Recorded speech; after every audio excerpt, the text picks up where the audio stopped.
In order that all sentient beings may attain Buddhahood, from my heart I take refuge in the three jewels. In order that all sentient beings may attain Buddhahood, from my heart I take refuge in the three jewels. In order that all sentient beings may attain Buddhahood, from my heart I take refuge in the three jewels.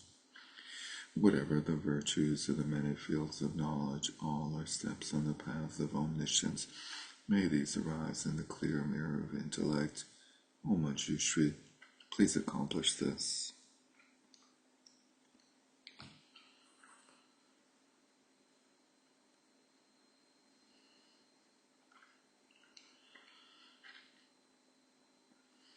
Wouldn't that be neat if he did it?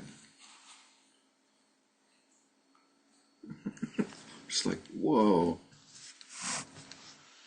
All of a sudden, everything became clear. Clear mirror of intellect. So, tonight we have an astounding situation. We have a mere 9 pages of reading. It's got to be an all-time record in Rime Shedra history.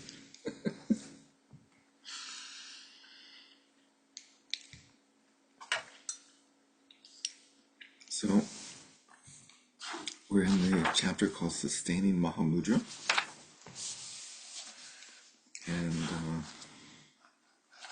we're in the section of that called the way post-meditative attainment manifests as illusion-like, on the bottom of page 345.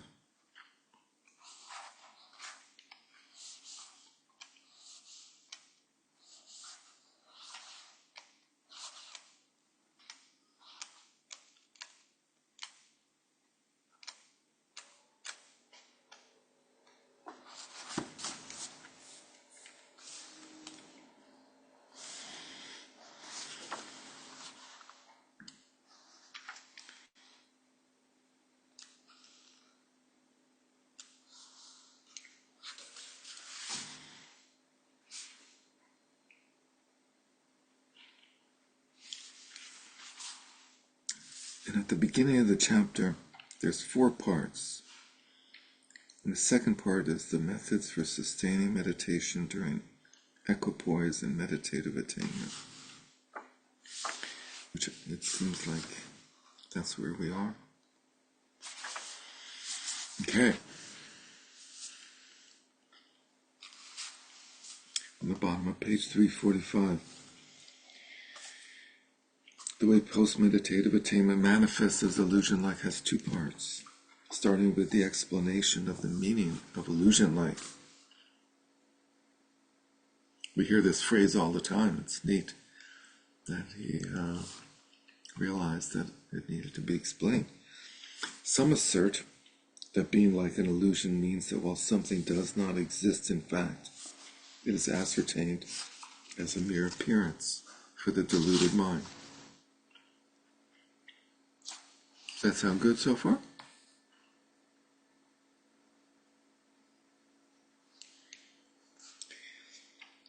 While something does not exist in fact, that sort of applies, right? It is ascertained as a mere appearance for the deluded mind. My mind is deluded. Well, let's see what he said. Others assert that illusion-like means that when we are steeped in experiences of stillness or experiences of emptiness, and a thought or appearance arises, it seems amorphous and hazy, making mental content hazy, right? Because we're steeped in emptiness. Still others maintain that it means to sustain the recollection of and belief in the thought that whatever occurs or appears in the mind is illusion-like. That would be a good meditator, right? We've been taught that everything's illusion-like, so we're going to hold that in mind. The first are incorrect. They lean towards nihilism. Nihilism, for Neil. They lean towards nihilism because other than simply not blocking immediate appearances, which is a tip, so don't block appearances, they take even what is merely dependently originated to be in fact non-existent.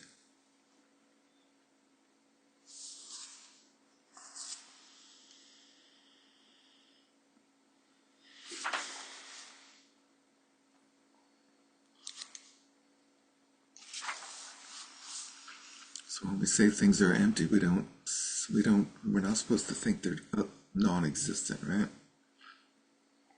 Difference between emptiness and non-existent. In general, we say that if something is empty, that means it exists.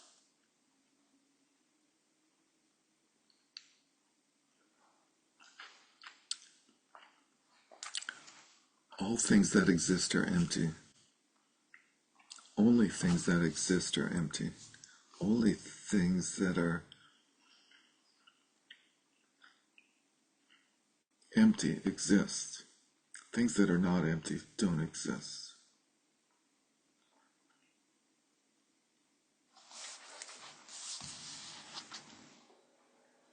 The second are wrong because not having determined the nature of appearances, they just have experiences of things seeming to be illusion-like.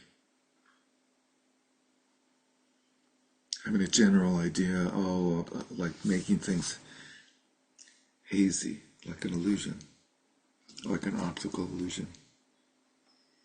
The third are also not right because they simply presume that appearances are illusion-like, because we've been taught that. All three are wrong. It's painful. We may ask, how is it then? Generally speaking, the phrase illusion-like is used when dharmata and omniscience are described as illusion-like.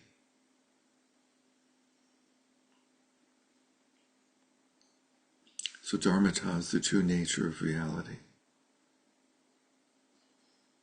And omniscience is the mind of enlightenment that understands the true nature of reality.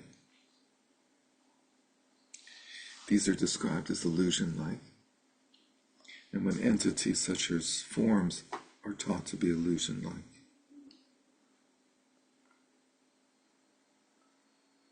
In the first instant, it means that although they are affirmed as being merely existent, conventionally they do not appear. So the first instance is dharmata and omniscience, enlightened Buddha mind and what Buddha mind experiences. They are affirmed as being merely existent. Conventionally they don't appear. They don't appear because they're ultimate. The ultimate doesn't appear, conventionally does it?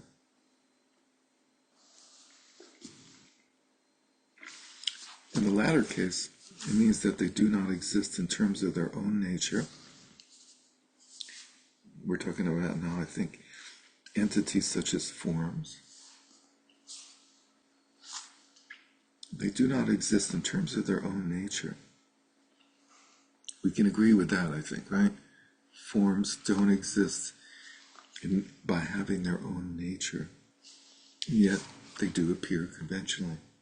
We can agree with that too. So that part we agree with. The first part, let's see. It means that although they are affirmed as being merely existent,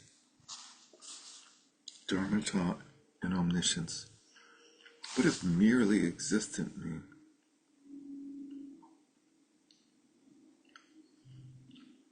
It's used to differentiate from true existence, right? True existence would be saying that something that exists intrinsically by its own nature.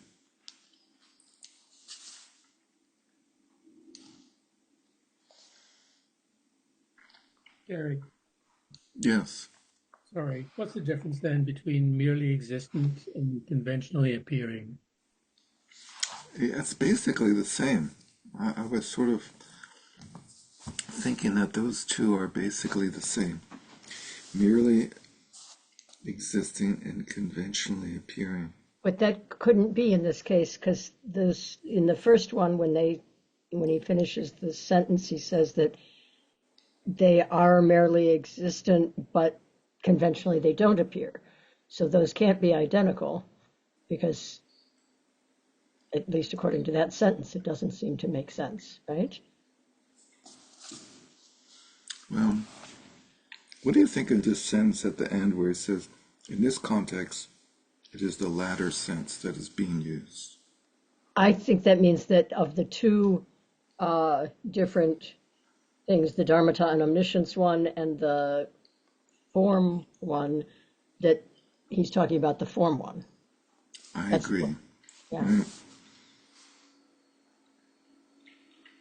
And so he's saying that the statement that with entities such as forms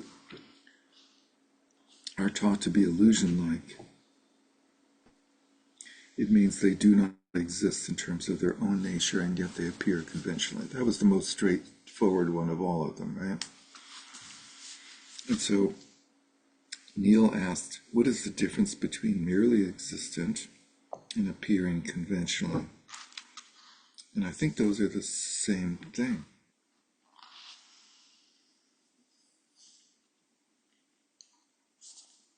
He doesn't. Well, is it possible that there's a difference between merely existent in the conventional world and merely existent in the ultimate? Because again, that first set, which are said to be merely existent but don't appear conventionally, that would suggest that there can be mere appearance. I'm sorry, mere existence in the ultimate. You know, It's it's odd because I never thought heard. I it don't think is I odd recall that the and ultimate is it's described with those confusing. terms, right? Yeah, I mean, it feels to me like he dispenses of everything except the latter case. But I don't know.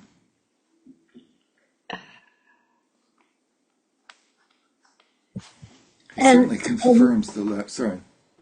no, no, I aren't the ultimate, isn't the ultimate beyond existence and not existence?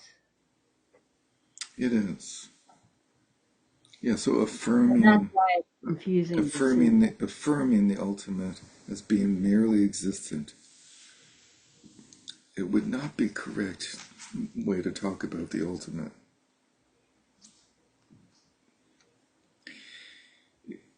You know, it brings to memory the distinction between Rongtong and Zhentong, and the way they talk about the true existence of the of Buddha nature, basically. But it just doesn't sound right. Well, anyway, we'll go with the latter part, because that is the part that he's confirmed, and leave the others suspended in what is it? Something disbelief. The verses that summarize the Prajnaparamita Sutras say, Paramita Sutras say, know the five skandhas to be like illusions. Don't take illusions to be one thing and the skandhas to be another. I hear a song there. Do you remember the tune? Know the five skandhas to be like illusions, right? Yeah. I won't do the whole thing. My voice isn't that good.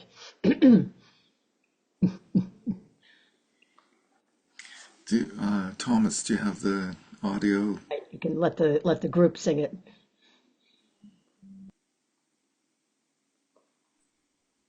You're all, I have to empower you as a host or a co-host or something. Here you are. Do you know how to screen share a sound? You have to Or if, click the share sound checkbox along with the yeah, or if you shares. send me the link, I'll do it. Oh, you didn't hear it? Oh, you played it? No. Oh, Can you send me the link? Or uh, can sing it again? okay, let's see here. No love has gone as... Okay, I'm confused. I'm going to have to figure this out. Can you email me the link? Sure, I think so. Okay. Anyway, know the five skandhas to be like illusions, right? We've heard that before. Don't take illusions to be one thing and skandhas to be another. Like when we say that apples are like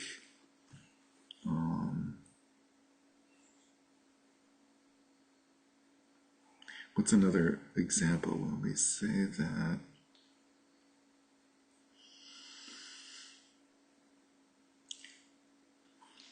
chairs are like low tables, where tables are like tall chairs. Chairs and tables are one thing and separate things, right? But illusions are not like a thing. It's not like comparing two different things. Anyway, that's pretty obvious, right? The king of Samadhi teaches like mirages and cities of Gandharvas. I don't know why they poke fun at the Gandharvas. Gandharvas are beings that live on odors, right? So there must be some backstory that like they don't have cities or something. Why would their cities be comparable to mirages? Like mirages and cities of Gandharvas, illusions and dreams, all characteristics you entertain are empty of any essence. No, all phenomena are this way. So how do we distinguish phenomena other than by their characteristics? If they're empty of any essence, how can they function?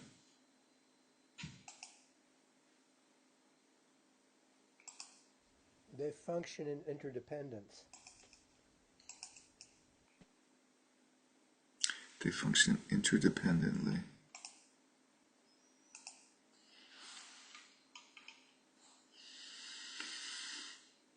Like, one thing you mentioned a few weeks ago, which I found extremely interesting and I've been gnawing on ever since you said it, was how this whole approach, the Mahamudra approach, is to get us to shift our way of thinking in a certain way. And I think that's what this is about now. It's pointing to stop thinking conventionally about something that isn't really conventional. Yeah. That the magic of this existence is beyond description. But for us to like grok it, we need to stop our habit of mind and create an openness inside us to sort of accept things as they are. And so they're using words like illusion just to get us away from reifying things. I think you're onto something, Watson, Holmes, whatever it is. Yeah, right? So, like, if we know something's an illusion, we have a certain mindset already to it where we don't view it as a real phenomena like other ones. And the way that our mind takes it as an object is completely different. But then your question, sorry. oh, I'm sorry, go ahead. No, go ahead. And so I think that is the whole shift that is needed to understand all of this, basically, including these examples is that, like, to understand conateness in particular, we think, oh, conateness is like this, or conateness is like that. Conateness is the blah, blah, blah. And we describe it in words. And as soon as we do that, we have these images of there being a phenomenon called conateness, and then phenomena that we're comparing it to, or describing it by comparing it to their attributes. And we immediately have this mindset that has this dualistic object concretizing framework. And that instead, when we want to understand conateness, the way to understand conateness and emptiness and the illusory quality of phenomena is to rest your mind and let it fall in upon itself, so that it doesn't give rise to the normal way of thinking about things. Which seems counterintuitive, obviously, because when we want to think about something, we think we have to think about that thing. But in order to think about things that are not things, we have to not think about that not thing as if it were a thing. So, and you have to do that again and again and again, right? I mean, like, it's not like, because I was thinking about this. I was thinking about this today. I'm walking around, and can you practice it? Can you practice? yeah, and trying to practice that, walking around, and it just seems like you have to, again, again. But maybe if I'm more experienced, yeah, just, that that first one that he had here of, like, you can't assume things are an illusion, anything, your thoughts, you can't assume any of it's an illusion until you relax and see if it is. But at least I just have to do that again and again and again and again. The key is in the word do. Okay, well, right. Stop doing. Stop doing, right. It's sort of like when we but look again, to look. Is looking doing? It can be a doing. It's like when we look, we've already decided that we're going to look at something, right? That's Chogyam Trungpa said, look and then see. First you look, right? You see. But I think we go around with what we've seen. Yeah, a lot, and so we study the Dharma and we've seen things. We look for what we've already seen. Well, yeah. Or assume. Assume, exactly, yeah. Eric. Could we say that that assuming that there's an essence is sort of like, it's the equivalent to what we call grasping? I mean, is it that, like, that's the activity that we usually call that? What kind of grasping? Grasping for the essence of forms, or whatever it is that we that appear in seeking the essence. We're kind of trying to define and hold on and categorize. I thought that's what you were just getting at, in a sense. We're relating them to what we've seen before, filing them in cubby holes or whatever. Yeah. The distinction I was trying to get at when I said what type of grasping is that generally we think of grasping as like a gross emotional activity. like wanting something.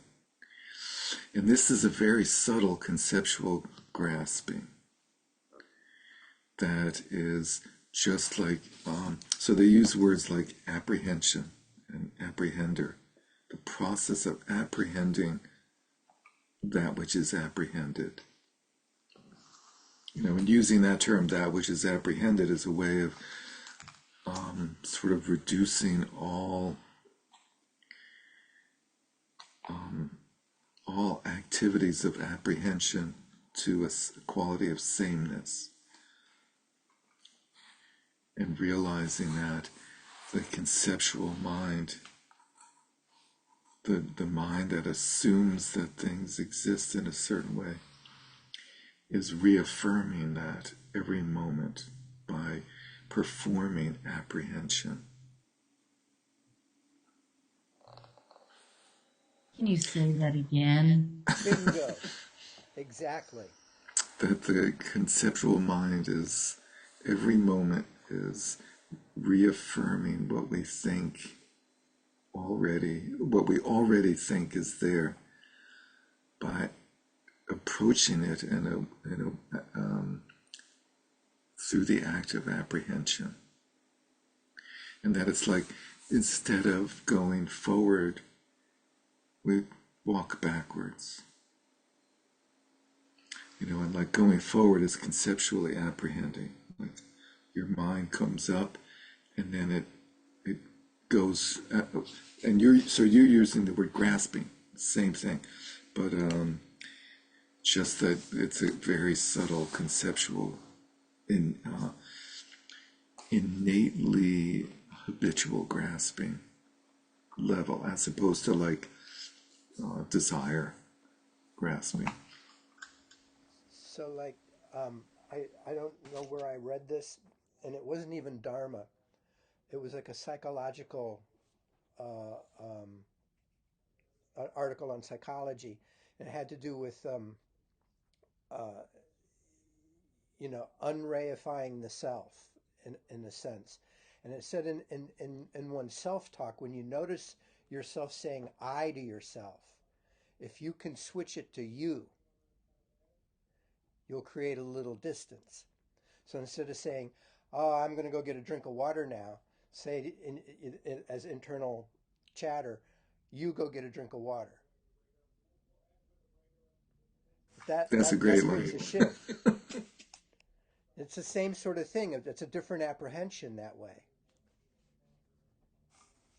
That's neat. You do this. You do that.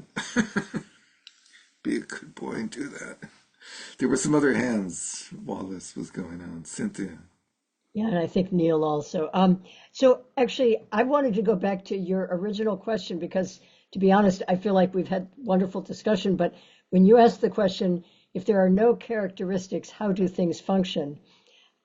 That's a really good question, and I'm curious what your answer to that is, because that's always been one of, I'm okay with the, non-existence, interdependence, illusion-like stuff, but at the same time, there's always this thing of like ordinary things that function. What were you looking for in terms of that? What do you think that's the, how would you explain that? I mean, because sameness doesn't really answer that question, for me. It's like, I guess you have to appeal to Mr. Juna. Mr. Nagarjuna? Nagarjuna. Oh gosh, you mean like where you can't walk and you can't go and can't come and all of that sort of thing? There is no functioning. Okay, so all right. So in other words, it's a trick question. The answer is not that you explain how they function. You say they don't function. There is no function. I guess so. I mean, if there are no characteristics, how can there be functions? But on a conventional level, shit happens. So, I spent 35 years working for transit. And so for me, always the image comes up of, like the train tracks and the trains running on the tracks and the engineers who maintain them and all this. And I find myself going, yeah, all this doesn't exist. Okay, no function, none of this. But yet, I mean, if we're looking at it just as, okay, it's all in our mind and it's all illusory in that sense. But if we look at the fact that there is this conventional reality going on, which were you talking about that in a conventional reality sense, or in that question, or the ultimate? Mr. Juno would say, we understand how phenomena appear to function, how apparent phenomena appear to function in a relative sense, and there's no point in questioning that. Okay, so your question was not about that, the conventional level, that things do seem to function. Why? Yeah, it was about that, I guess. It was like, how do we relate to that? How do things function? But I guess the catch was that there are no things. So in a sense, we're kind of, I guess the question is, are we sort of mixing ultimate and conventional in that sense? Or are we just saying, okay, you can't explain it, so we abandon the question? Which, that, for me, I've always thought there should be a bumper sticker that says, shit happens, don't even try to explain it. You know? Well, we can explain it without reifying it as things happening. And where does sacred world fit in with that?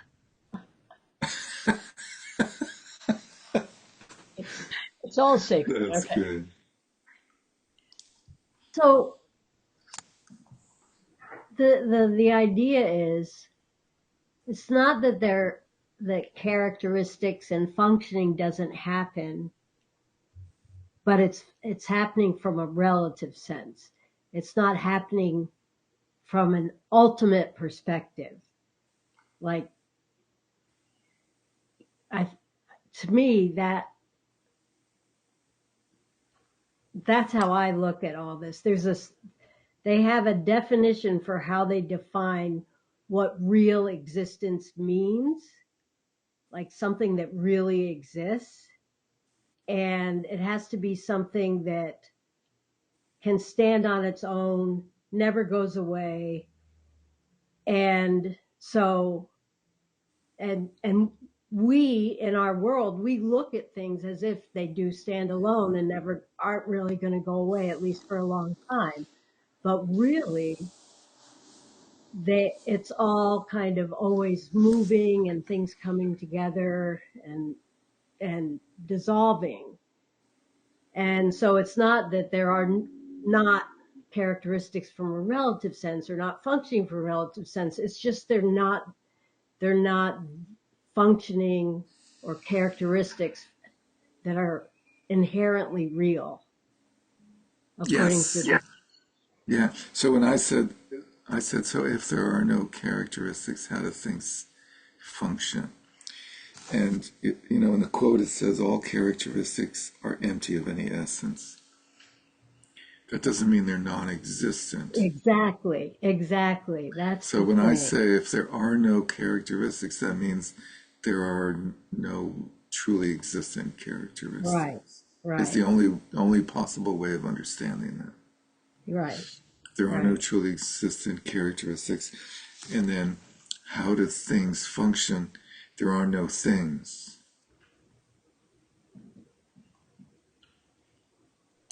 I don't know. Right, so there are no trains, there's no conductors, there's no according to tracks, the definition of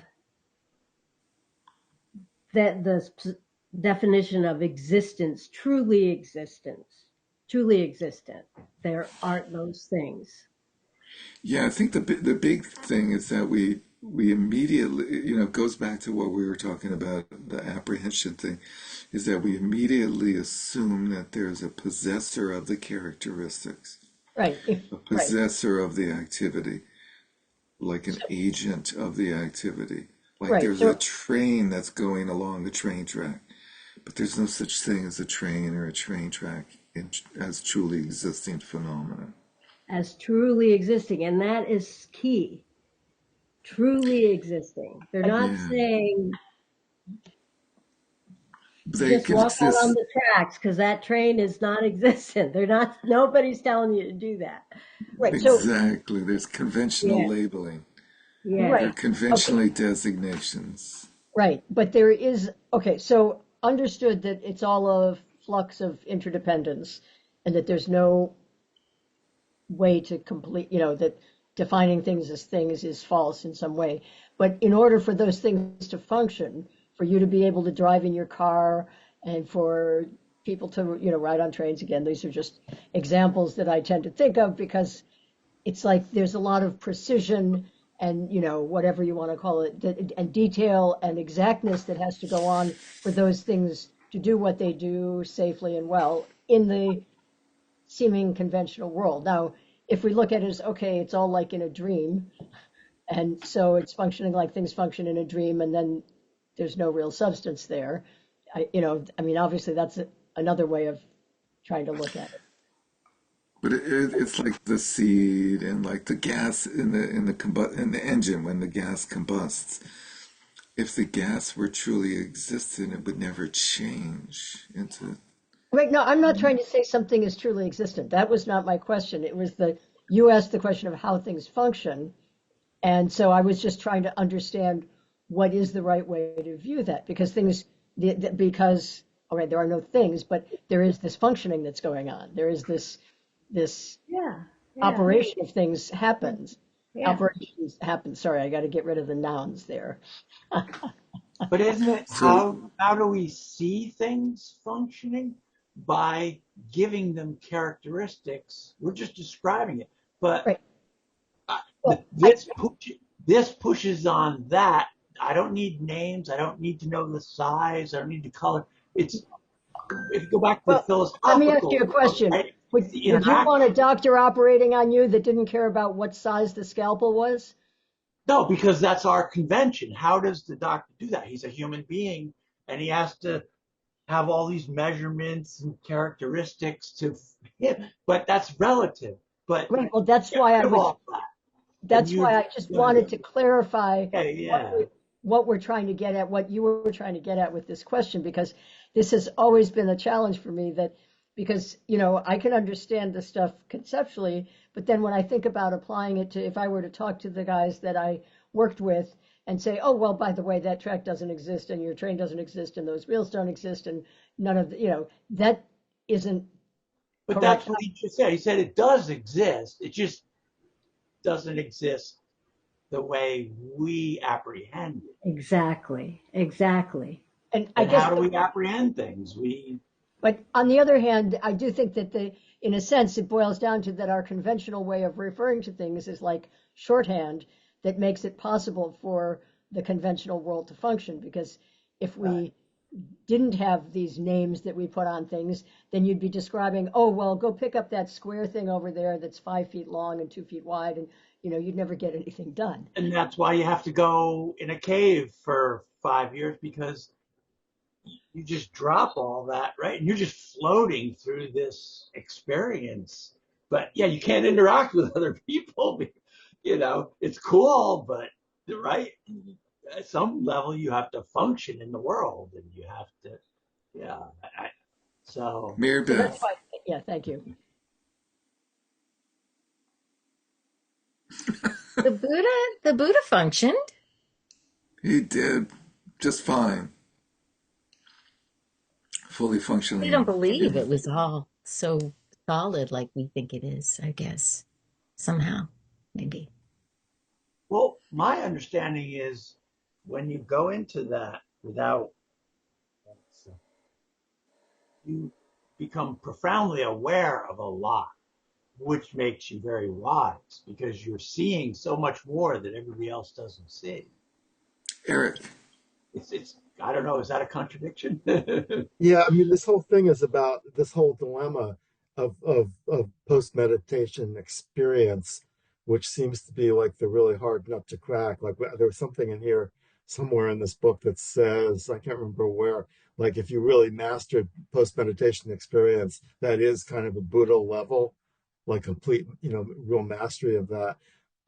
I just kind of wonder. I mean, I think that's I think a lot of like I very often think that I have to somehow get to a place where I'm looking at my daily life and post meditative experience as if it's a dream.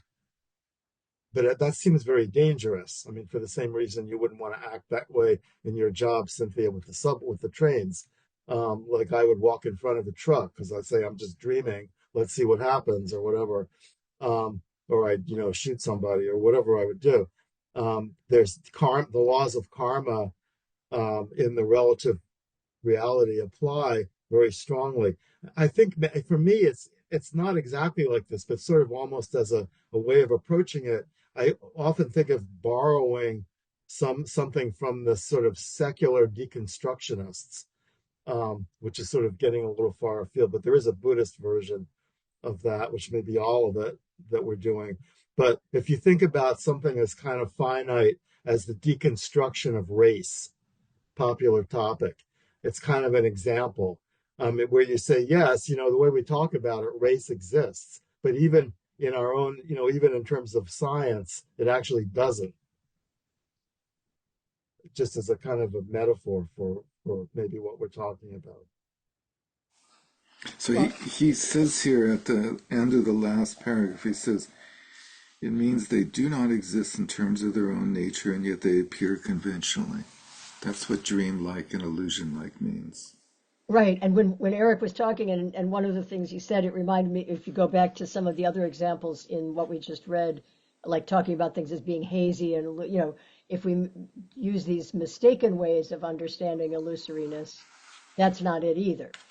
Right. So you should have said to me, that's incorrect to say there are no characteristics. There are empty characteristics. From the point of view of conventional, there are, okay. I mean, that's what I was trying to understand. You said that incorrectly, just like he did. He said that would be incorrect. Anyway, we nailed that, right? Thank you for allowing that detour. It's not a detour really, but that little. A DK tour. Okay, so where are we? Lions, like mirages and cities of Gandharvas, illusions and dreams, all characteristics you entertain are empty of any essence. No, all phenomena are this way. Although many examples of illusions are taught here, I will use one that is easy to understand. The horses and elephants conjured up by illusionists have never had the nature or essence of horses and elephants. If only we all believed in illusionists and conjurists. Which would be so easy to accept this whole thing, right? I know people that have seen in India these illusions where these guys are able to create mass illusions in groups of people, and people like, who was it? There was a famous teacher that came to the West who was famous for being able to do these illusions, and people, like everybody would see. I think he produced eggs. He would pull eggs out of air. He was a yoga teacher, and he was very controversial because he sexually harassed zillions of women, but which, you probably say, oh, there's so many of those. Who could it have been, right? Unfortunately. That is not an identifying characteristic. That's not a unique enough characteristic, unfortunately, sadly. But there are many people that have experienced being in groups of people and everybody sees the same illusion. In terms of the with or without drugs. In terms of the perception of the way they appear, there's no difference between the audience whose vision has been distorted by the power of substances and mantras and illusionists. The horses and elephants appear undeniably to both of them. On the other hand, in terms of understanding the way they actually are, there is a difference. One group believes in and takes those horses and elephants to have real characteristics. that is to be real, and the other does not.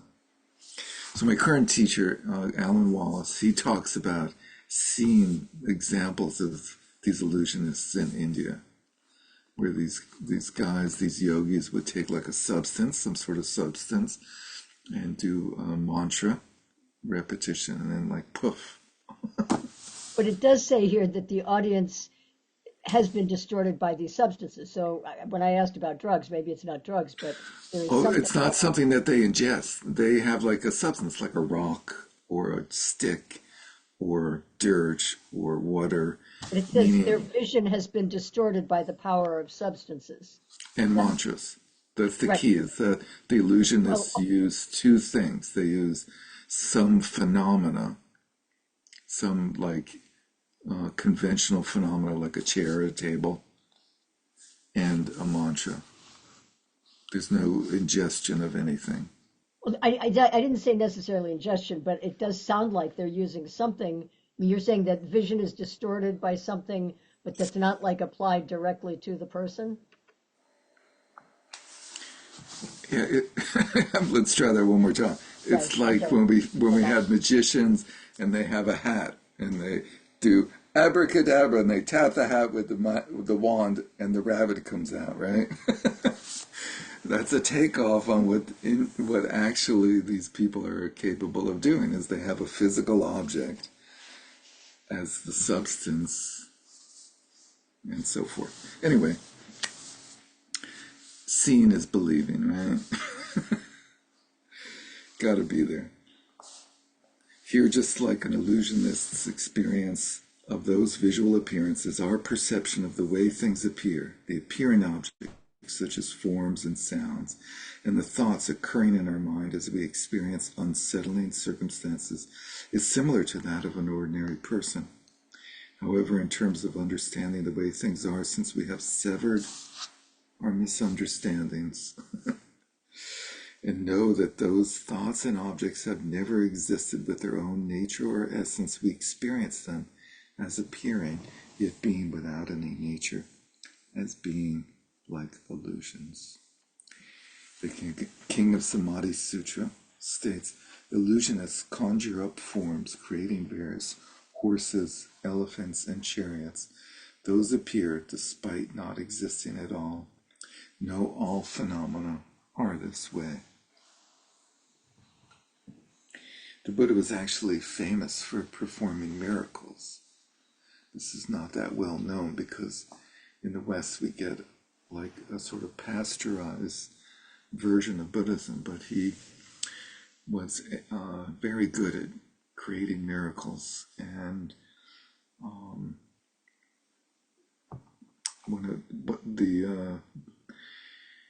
the most complicated miracle that he did was that he rose up in the air to the height of 7 palm trees, which apparently was like the required height.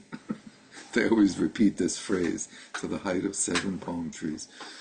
And then he emanated fire from the bottom half of his body and water from the top half. And then he reversed it and emanated water from the bottom half and fire from the top half. So, the early sutras, like we all think that they're very down to earth and everything's very ordinary, and he just taught basic truths about reality and mindfulness and stuff. But they're filled with these examples of miraculous displays.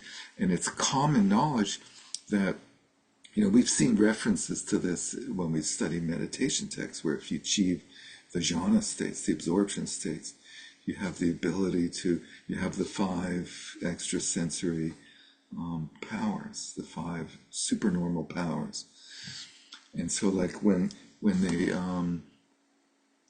you are able to go into the absorption state they would do an absorption state based on the elements such as earth or water and so fire and so forth.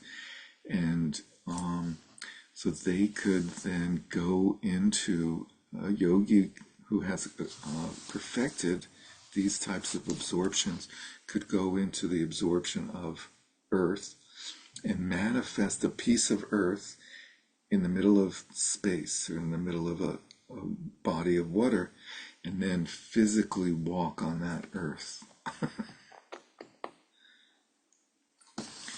Lori. I always find this so interesting because for me, I just wonder why? Because for me, enlightenment, you know, sustaining Mahamudra in post meditation, that'd be enough. That'd be great. It's like, why did they have to do these special power things and stuff? It just seems like Yeah, they I'm did. curious about It's actually the answer to your question is that they don't do them in the West. Almost unanimously, when great siddhas came to the West, like His Holiness Karmapa and Khyentse Rinpoche, who could do these things, they did not do them. But why do them anyway?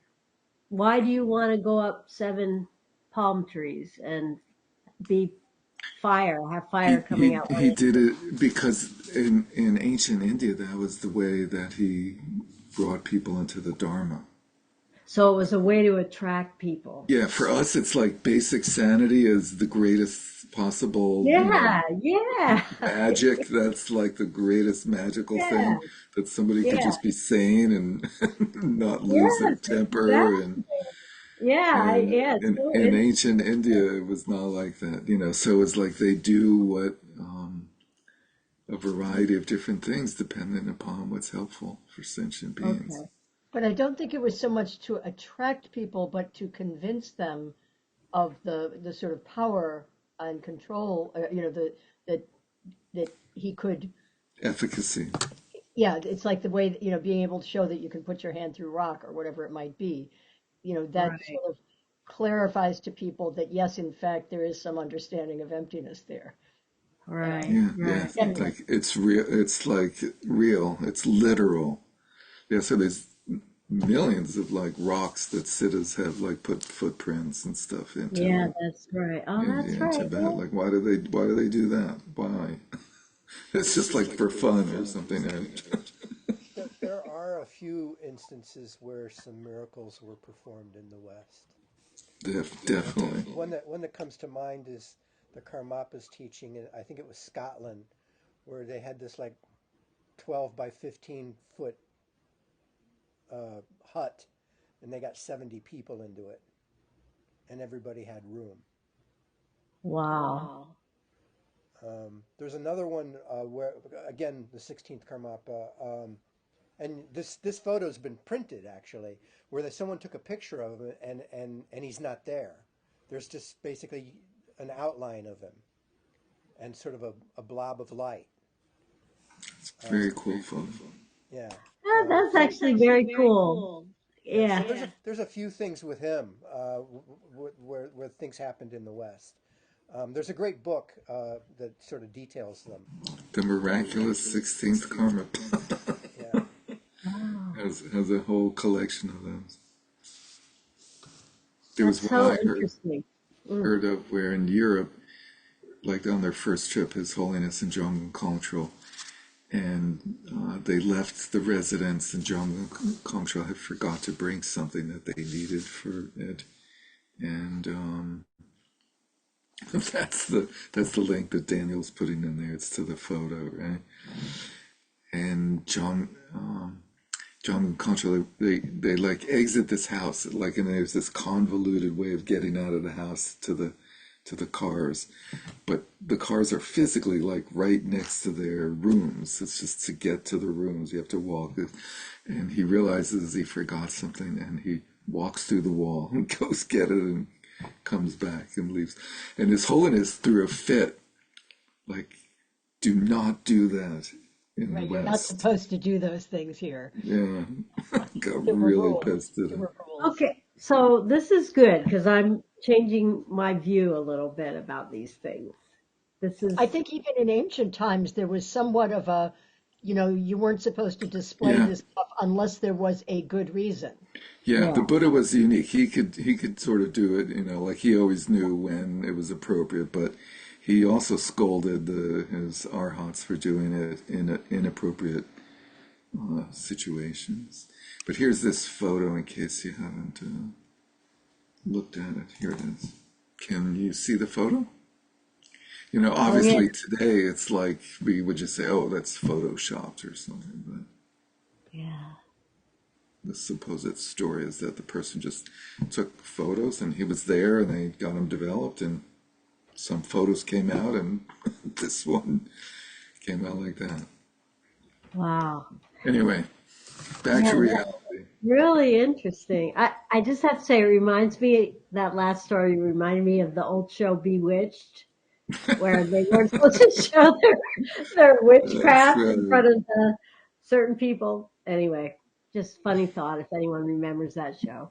Definitely, And there's definitely. also a sort of an implication for the whole history of Christianity, which seems to have been the founding figure. Well, Jesus's figure anyway seems to have performed a few um, miracles, and also a bunch of saints did that. So maybe we need to reconsider all that too. Yeah. And then there were hundreds of years where they killed hundreds of thousands of people who were suspected of because they were either actually able to heal in a sort of unscientific way or like were suspected, i.e., witches, one of the great persecutions. Anyway, we are here. The way post-meditative attainment manifests as illusion-like. So the first section was, what is illusion-like? Illusion-like means appearing without being truly existent. Something like that, right? He says they appear, it means they do not exist in terms of their own nature, and yet they appear conventionally, which is everything. The way post-meditative attainment manifests as illusion-like. Generally speaking, the experience of things being illusion-like must arise based on the sense consciousnesses perceiving appearances and the mind simultaneously ascertaining emptiness. Instead of the mind habitually superimposing something on the sense consciousness experience, right? That's our normal mode of operation, is that our sense consciousnesses see colors and hear sounds, and our mental consciousness is immediately imposing, projecting, designating things onto that experience. Keeping with the same analogy, an illusionist perceive the experiences of conjured horses and elephants with their visual consciousness, and they ascertain the non-existence of those with their mental consciousness. The conjurer knows that they're not real. They can see them, but they know they're not real. Everyone else sees them and thinks they're real. On the basis of those two, they are certain that what appears as horses and elephants are simply false appearances. Similarly, now during the post-meditative attainment of yogins and yoginis, all thoughts related to unsettling circumstances and appearances, forms, sounds, and so on, manifest undeniably to the visual and other sense consciousnesses based on the interdependence of causes and conditions, which are empty also, by the way, right? Holding them with the light touch of mindfulness of our previous experiences and certainty in which we determined the connateness of thoughts and appearances, the indivisibility of thoughts and appearances from their emptiness. Those thoughts and appearances are recognized to be emptiness. They are empty of any essence or nature of their own. The convergence of those two allows post-meditative attainment to arise as illusion-like. The Shawara explains, when you examine objects, since they are devoid of the three reference points, presumably the perceiver, the perceived, and the perception. Like dreams and illusions, you see they are not real. When you're free from attachments, they bring joy, not sadness, just like the illusory objects created by a magician. He also says all appearances and sounds are like illusions, mirages, and reflections. They have no real characteristics. The perceiver of illusions is mind itself, space. So mind itself has no essence as being one thing or another, because but it is like space. To cultivate the emptiness component that gives rise to that post-meditative attainment experience of things being illusion-like, primarily we need certainty on our ascertainment of the unborn essence of the connateness of mind itself. We need certainty in our understanding of the unborn essence of the connateness of mind itself, that the quality of the indivisibility of knowing and emptiness, that is the essence of the mind, has never come about. It's not a thing, so it was never born. It was never produced, because it's empty of thingness. So we have to be able to experience certainty in that understanding as we're experiencing sense perceptions. In other words, it's much easier to do this in meditation.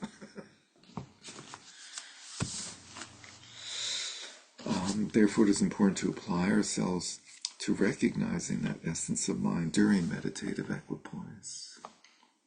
It is also important to apply ourselves to recognizing the essence of the connateness of thoughts and of appearances during post-meditative attainment. Now, we didn't go into this whole distinction, but post-meditative attainment is not really the same as post-meditation. Post-meditation is a huge part of our lives, right? Where we're not in meditation. But there's a difference between post-meditative attainment and post-meditation. And post-meditative attainment implies that there's a realization of the true nature of what's going on after equipoise, post-meditative.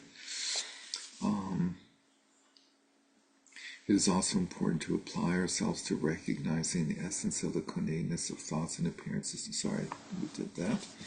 I read that. To cultivate the appearance component, there's nothing that needs to be specifically done, since the arising and perception of our usual thoughts and appearances happens naturally, of course, in keeping with the interdependence of causes and conditions and through the force of habituation. The ceaseless flow of appearances, the manifestation of appearances, right? The essence of mind is empty, its nature is clear, knowing, and its manifestation is unceasing appearances and thoughts. Nevertheless, some, due to their excessive fixation on emptiness, take even the dependent origination of actions and their results to be non-existent. This is a big problem, big mistake. They are great nihilists, which is always unsuitable. They must develop the ascertainment of clear appearances with even the most subtle dependent origination of actions and results. What does that mean? They must develop the ascertainment, the understanding of clear appearances with even the most subtle dependent origination of actions and results.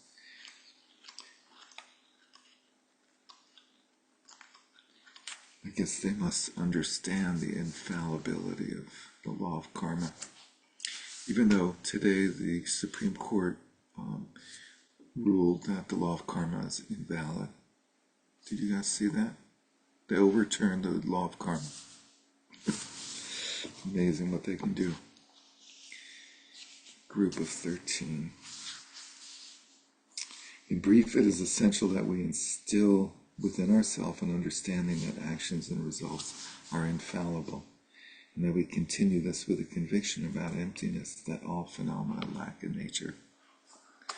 A conviction that cause and result are infallible. That's very different than like dismissing relative phenomena as not existing. This is described as the source of wonderment. Like accepting the infallibility of cause and result without solidifying it as being truly existent is a cause of great wonderment. As Nagarjuna's commentary on Bodhicitta states, those who understand this emptiness of phenomena and also attend to actions and their results are more amazing than amazing. I love that line because it sounds like something I would say, because I say amazing like an amazing amount of times. More wondrous than wondrous. Who raised their hand there? Sue. Well, this kind of goes back to what I was saying before, which is it seems like there has to be a continual curiosity about what what's happening now, because otherwise you're riding on one of those other options, which is that nothing is there, or you're stuck in the um, circle of your thoughts of how things are. And so there's something about the two together that would offer a kind of freshness. But I don't know. I mean, maybe you could tell me. I mean, do you get to some point where you can just go around without going, what is this? And just not have that curiosity in every moment. Seems like if the curiosity is gone, then you're into assumptions. Why do you assume that there's no curiosity? Um, Most teachers that I've experienced who have, I think, experienced this sort of stage of the path, they have great curiosity in what's going on. yeah, just constant though. I mean, like constant. Yeah. I mean, even I don't even know what constant means, but it's faster than that.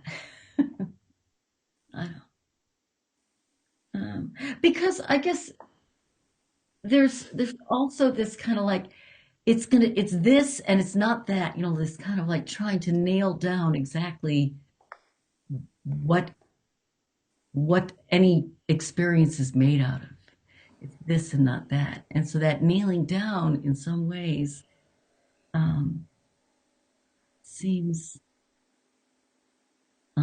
like a way of solidifying truth.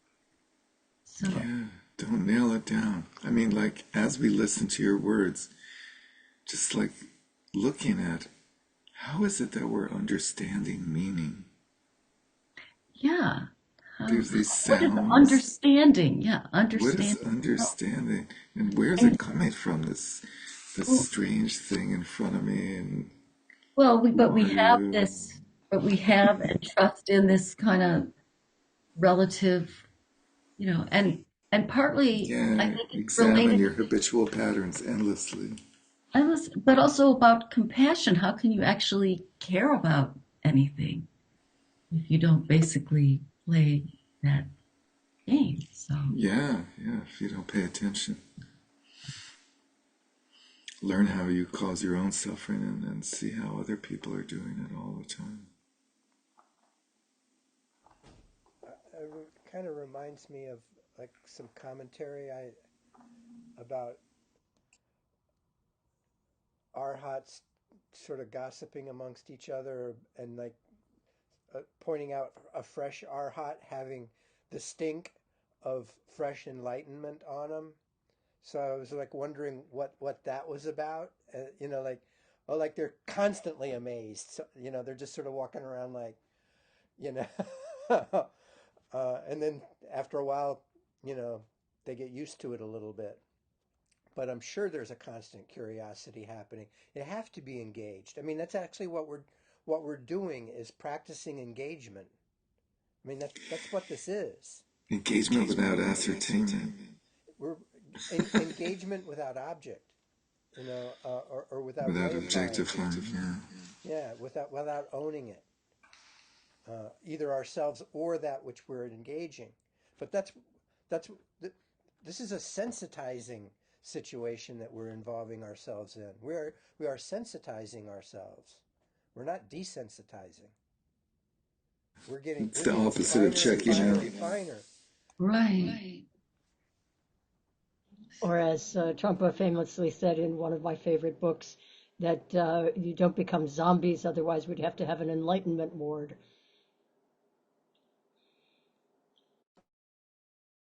Glimpses of Abhidharma. Cool. Enlightenment board. Take care of the enlightened people who are just like bonkers because they can't recognize walls and chairs and take care of themselves. Anyway, I think we're on the top of 348, which means we're not doing very well in this short reading of 9 pages tonight. When you examine objects since they're devoid of the three, let's see. All appearance, the power. Okay. On the bottom. Down in the bottom. Oh, thanks so much. After the bodhicitta quote, that's right. That being the case, earlier scholars explained the exclusion of a nature, or an essence, of phenomena to be freedom from elaborations. So freedom from elaborations here is not like a general term of like a state of like being free from the fixation on belief in the true nature of phenomena, but is the second of the 4 yogas, right? There's one pointedness, freedom from elaborations, one taste, and all meditation. So earlier scholars explain that experience to be the second yoga, which they refer to as space-like emptiness. They also explain that while phenomena are empty of a nature or essence, manifestations of forms and so forth appear, which they refer to as illusion-like emptiness. Space-like emptiness, illusion-like emptiness. Based on that, it is common for many present-day practitioners of the definitive meaning. That's a good one. Practitioners who focus on the definitive meaning, which is means focusing on the correct understanding of the nature of reality, as opposed to the endless varieties of conventional norms, meaning to refer to space-like meditative equipoise and illusion-like post-meditative attainment. So those two go sort of hand in hand. During meditation, you have space-like equipoise, and afterwards you have illusion-like attainment. Attainment meaning that you're attaining the understanding of the absence of essence of all phenomena in the post-meditation state. Also, in some instances, that non-conceptual meditative equipoise. So he just entered this word non-conceptual as like a gloss or an explanation of the space-like meditative equipoise. That non-conceptual meditative equipoise is described using the term transcendent wisdom, as in the Prajnaparamita Sutras and the Mahayana tradition in general. An illusion-like meditative attainment by the term mundane wisdom. Wisdom that knows the extent of phenomena. So these are the 2 types of omniscience, right? The omniscience, the wisdom that knows the nature of phenomena as being empty, beyond the conceptual grasping, and then knows the ineluctability of cause and effect as being the way that truly existent phenomena manifest ceaselessly. Based on the sayings in the practice lineage, sustain the mind naturally, settled without contrivance, and sustain the mind experiencing unsettling circumstances without settling it. Some mistakenly sustain in an oblivious way the regular mind when it is agitated by unsettling circumstances and objects. So here we go into the flaw part. Sustain at the beginning, sustain the mind naturally settled without contrivance. So if your mind is settled, sustain that without manipulating it.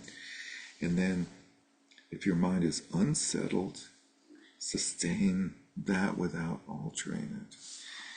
Those are two sayings, and some mistakenly sustain their regular mind when it's agitated, so they sustain the agitated mind. Others mistakenly, I think there's an S missing there. It says other in my book, but I think it should be others, mistakenly sustain the deluded mind, which is ignorant of the mind's abiding state without any alteration, however it happens to manifest. I think I do that all the time. I don't know about you guys. Somehow I seem to be very good at sustaining my deluded mind. Since neither distinguish between phases of the path and what is to be adopted and what is to be rejected, their approaches are quite absurd. In other words, thinking that just whatever the mind is experiencing is Mahamudra, without actually understanding the view of Mahamudra. During the phase when we have correctly understood, correctly realized the abiding modes of the mind's essence, nature, and characteristic, that triad, and having really stabilized those, we're able to take all its circumstances as the path.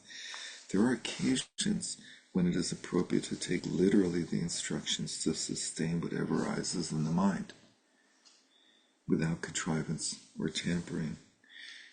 Given those conditions, once you've realized the abiding mode of mind's essence, nature, manifestation, and you've stabilized that, then you can take that instruction literally, without adopting or discarding it, to sustain the mind experiencing unsettling circumstances without altering it. So once you have that level of attainment, then you just let the mind be whatever it is. There's no need to tamper with it, and it's okay if it's unsettled, as long as you have that level of realization. On the other hand, it is explained that if we can't connect directly with sharp clarity, right within the essence of mind, like a rock pulverizing bones, just in case you had any question about how literal they were being with that. Like a rock pulverizing bones, so connecting directly with sharp clarity within the essence of mind. We should dispel any stagnate experiences of bliss and clarity that may arise occasionally. So if we can't do that, we should dispel stagnant experiences of bliss.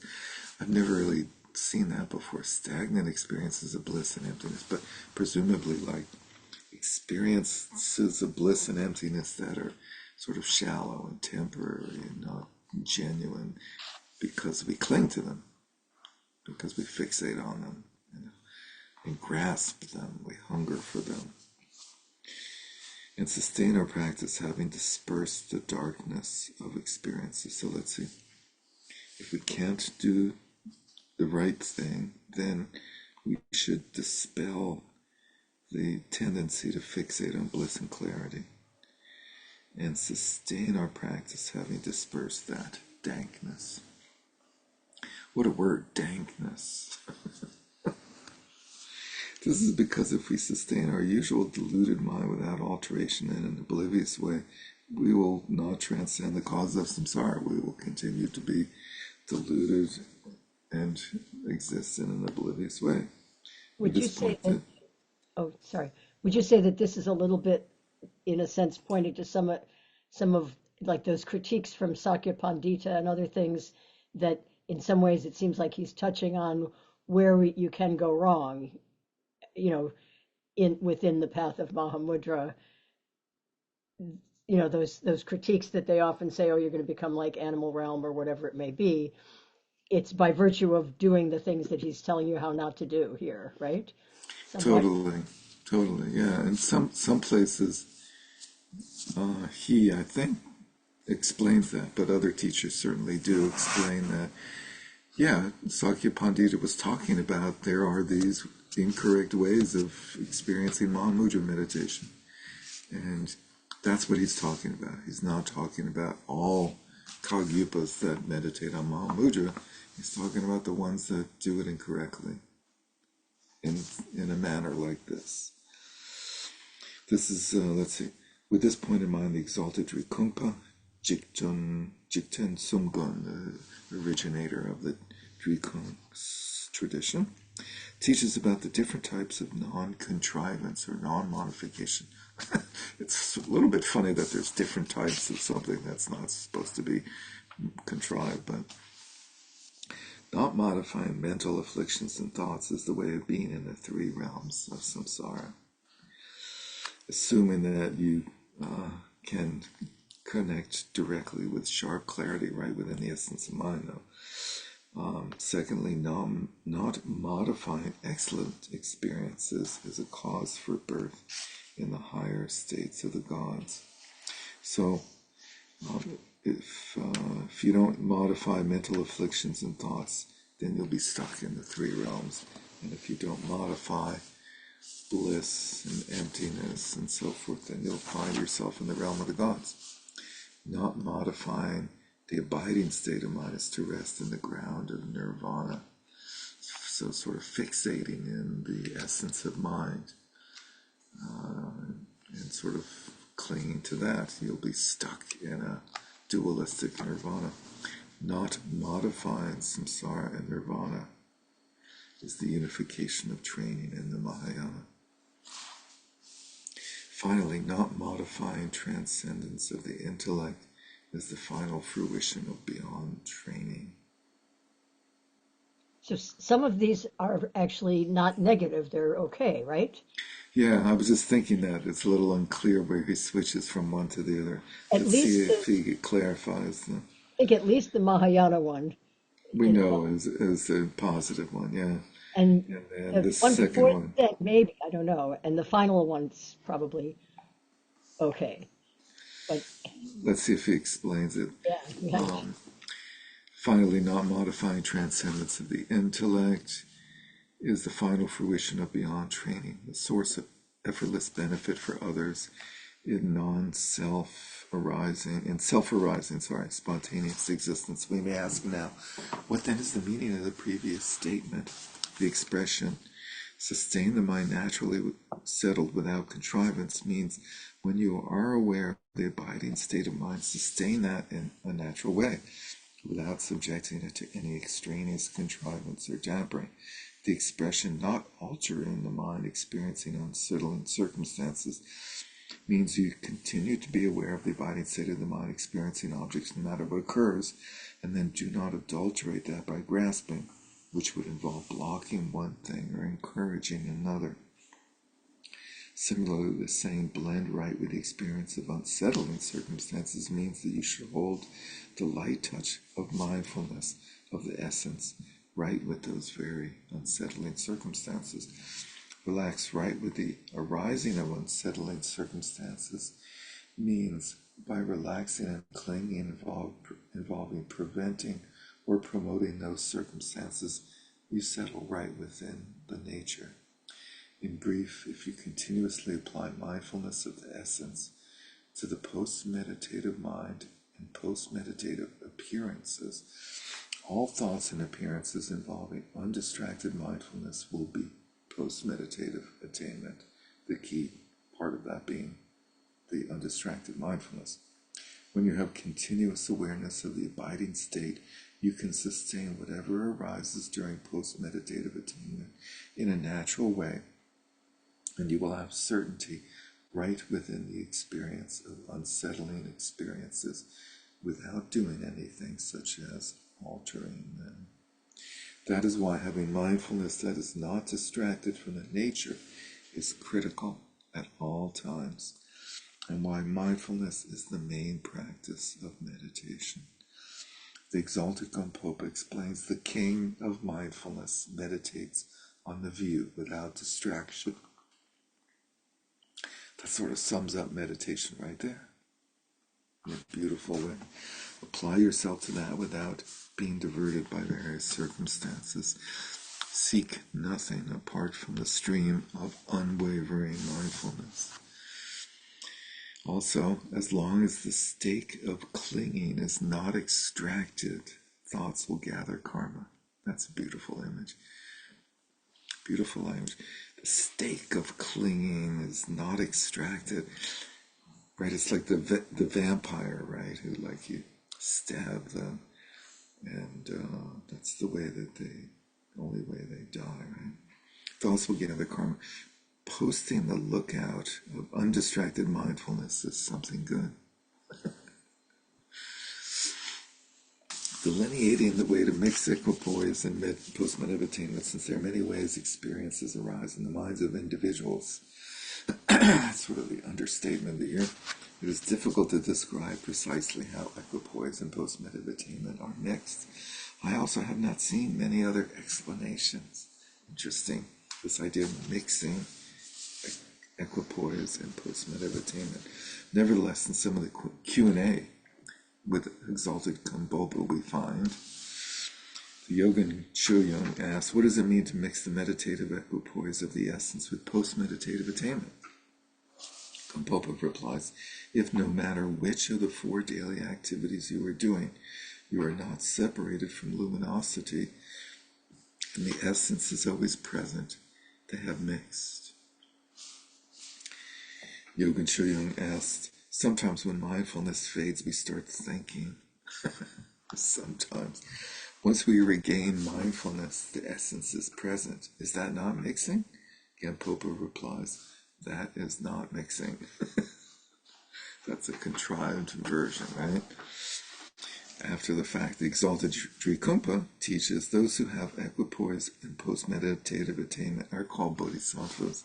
Those who do not have equipoise and post-meditative attainment are called siddhas and buddhas.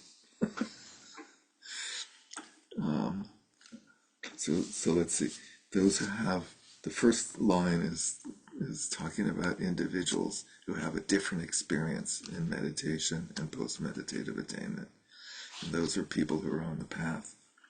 Those who have completed the path, there's no difference between equipoise and post-meditative attainment.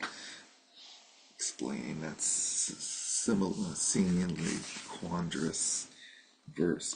It is clear that the true authentic mixing of meditative equipoise and post-meditative attainment does not occur until the phases of greater one tastes, meditation and non-meditation. It's clear, because it is taught that even during greater freedom from elaborations, the post-meditative mind is not solely a state of luminosity in which conceptuality is pure. Isn't that a nice phrase? In other words, our post-meditative mind should be solely in a state of luminosity in which conceptuality is pure. I think conceptuality being pure means conceptuality is pure of our belief in it, in the conceptual framework, something like that, right? He's saying it's not, this mind is not solely a state of luminosity in which conceptuality is pure. He's saying that even during greater freedom from elaboration, so right, we're in the 4 yogas, and each of the 4 yogas has a lesser, a medium, and a greater phase. Right. And so even in greater freedom from elaborations, which is the moment of the path of seeing, usually greater freedom from elaborations is correlated to the path of seeing. So even there, The post-meditative mind is not so. So in the path of seeing, we've experienced directly, non-conceptually, and completely the true nature of reality in meditative equipoise. But then we lose it as soon as we arise from that meditative equipoise. It diminishes slightly. The habitual pattern of perceiving dualistically returns in post-meditation. So therefore, the post-meditative mind in that phase of the path, that stage of the path, is not yet solely a state of luminosity in which conceptuality is pure. And because during intermediate one taste, which is the second of three levels of the third yoga, the post-meditative mind sometimes experiences appearances with the solidification of dualistic perception. So one taste is correlated with the bhumis 2 through 8. We need those charts. So you might think that there's about 6 or 7 bhumis there. So you have a couple of bhumis per level of that third yoga. The exalted Gomsal asked the exalted Gampopa, from one exalted to another, how do we assess the mixing of meditative equipoise and post-meditative attainment? Is it being able to perform our daily activities without being separated from one-pointed meditative equipoise? Or is it that post-meditative attainment is aided by thoughts? That thought process actually increases our attainment? Or is it that post-meditative attainment is like dreams and illusions? Or is it that during post-meditative attainment, what appears as thoughts are recovered as that meditative attainment? Meaning, I think, sort of immediately turned into the meditative equipoise as being not good. Gampopa replies, if it arises the first way, that is excellent. The first way was being able to perform daily activities without being separated from one-pointed meditative equipoise. That's pretty rare. And that may just be possible if you're on the path of non-meditation. The middle ones qualify. Middle ones, plural, means number 2 and 3. In the latter case, last case, if thoughts become ordinary and then awareness of their abiding state is not recovered, meditative equipoise and post-meditative attainment have not mixed. Implying that if they're recovered, then it's like number 2 or 3. Mm-hmm. If we consider the sayings of the previous masters of the practice lineage, it is clear that it is not wrong to use the expression mixing meditative equipoise and post-meditative attainment for what occurs during the phase of greater freedom from elaborations. The mixing of meditative equipoise and post-meditative attainment does not require that all of post-meditative attainment be only luminosity. It doesn't have to be continuous to be called that, to have that stage of certification. The mixing of meditative equipoise and post-meditative attainment does not require, being aided by illusion-like thoughts qualifies. Being aided by illusion-like thoughts. So thoughts are not luminosity, but they remind us of luminosity, sort of. We're aided by that. Also, even if our post-meditative mind is momentarily distracted then it is aware of the abiding state and recovers, that qualifies. He doesn't say how long it takes to qualify, to recover qualifies. It is taught that all that happens at the level of greater freedom from elaborations and above.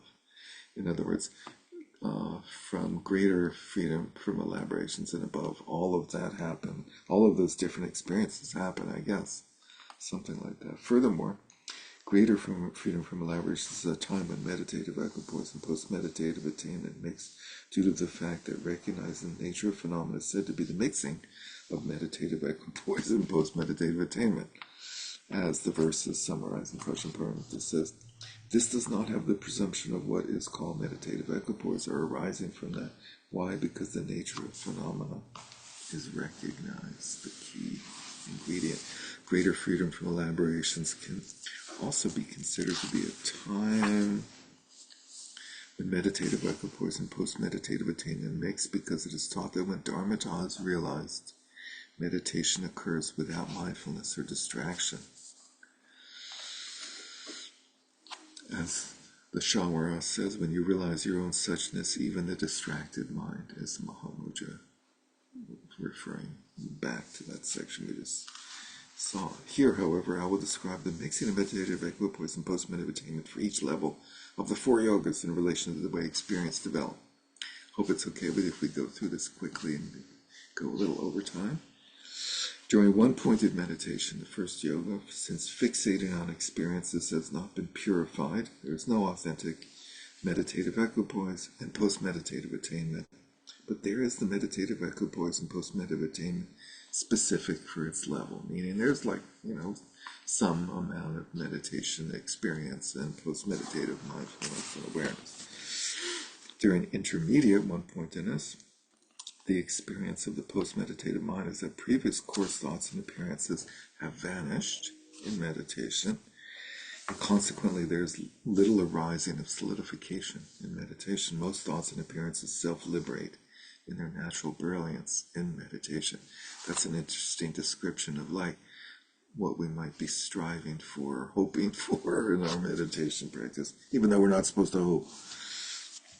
That is asserted to be the slight mixing of meditative equipoise post-meditation of this level. Greater one-pointedness said to be when there's a constant flow of experience. He doesn't say experience of what, but presumably of what he just described. Therefore, the meditative equipoise and post-meditative attainment of those levels must be mixed. A little unclear, but anyway, freedom from elaborations meditation is explained to be when authentic meditative equipoise and post-meditative attainment occur. So when there actually is post-meditative attainment, which requires understanding emptiness and conateness. During intermediate freedom from elaborations, although the post-meditative mind does not always experience the essence of purified thoughts, for the most part it maintains applied mindfulness. That's the starting point, right? King of mindfulness. At that time, it is easy and comfortable to cultivate spiritual practice with excellent experiences of awareness, emptiness, and appearance, emptiness, awareness, emptiness being the conateness of mind itself, and appearance, emptiness being the conateness of sense experiences and thoughts. That is asserted to be a slight mixing of meditative equipoise and post-meditative attainment during greater freedom from elaborations, which is the purification of experience. The constant flow day and night must be posited as the mixing of meditative equipoise and post-meditative attainment. In other words, day and night, there's no change in our experience of the true nature. During intermediate one taste, the post-meditative mind, now he skipped lesser one taste for some reason, but anyway, has few delusions and experiences most appearances as meditation. That is asserted to be a slight mixing of meditative equipoise and post-meditative attainment.